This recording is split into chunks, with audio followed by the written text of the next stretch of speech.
Introduction to tides, ocean currents and waves. Oceans, one of the most intriguing forces of nature, are truly vast and majestic resources that contain many beautiful plant and animal species. For thousands of years, people have depended on oceans as their source of food and a highway for trade and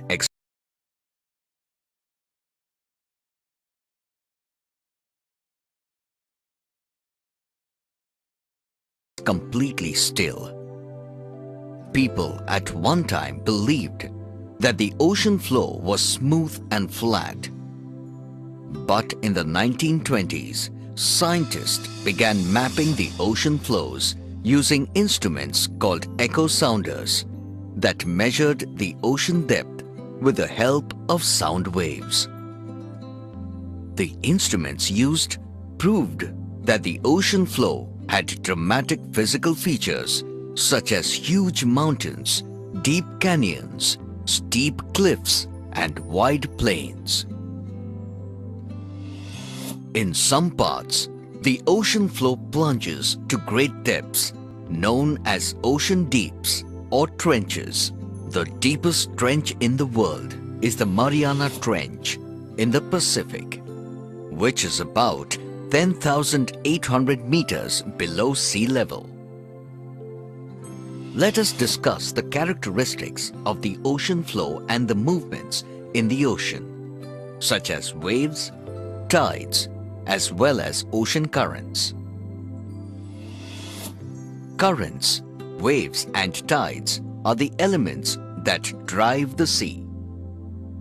Currents provide a passage for international boats which help us bring food and other goods from far-off lands.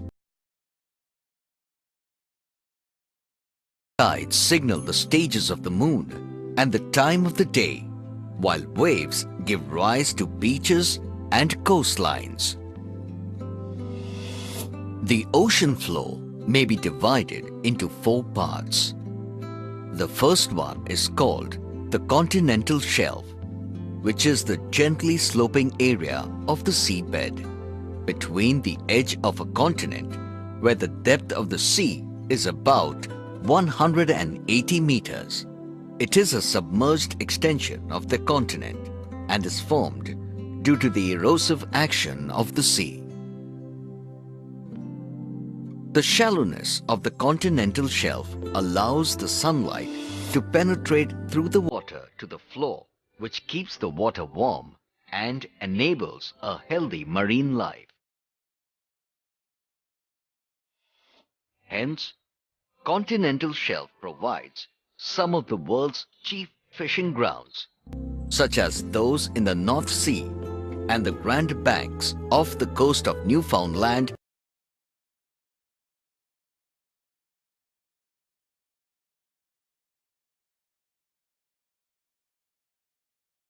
Is also found below the continental shelf in some parts, such as those of the North Sea and off the coast of Mumbai, that is, Bombay High. Offshore rigs pump petroleum from wells drilled into the continental shelf.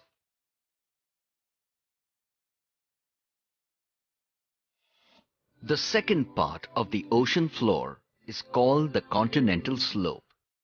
It is the steep slope that links the continental shelf to the ocean floor. This slope descends steeply, almost to the bottom of the ocean. The abyssal plains is another part of the ocean floor. It is the deep sea plain where the depth of the ocean floor ranges from 4,000 meters to 6,000 meters. There are abyssal hills, valleys, and underwater volcanoes scattered across the abyssal plains. The fourth part of the ocean floor is called the mid-ocean ridge. These are huge underwater mountains which rise from the abyssal plains from the center of the ocean floor. In addition to the above structures, the ocean floor also has lone mountains known as seamounts, which sometimes rise above the water and form islands. As said earlier, oceans never stand still but keep moving constantly. There are three different kinds of movements that take place in oceans. The first one is called a wave, which is the up and down movement seen on the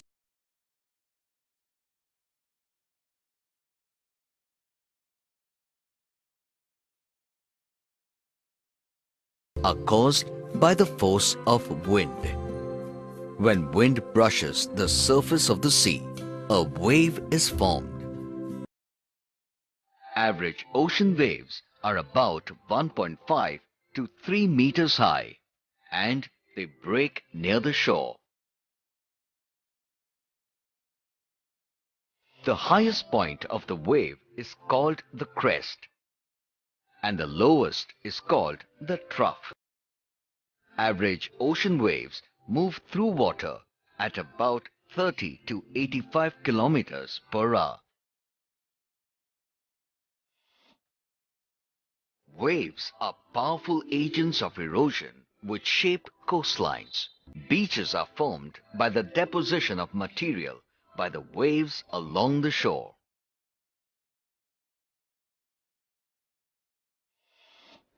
But not all waves are caused by wind.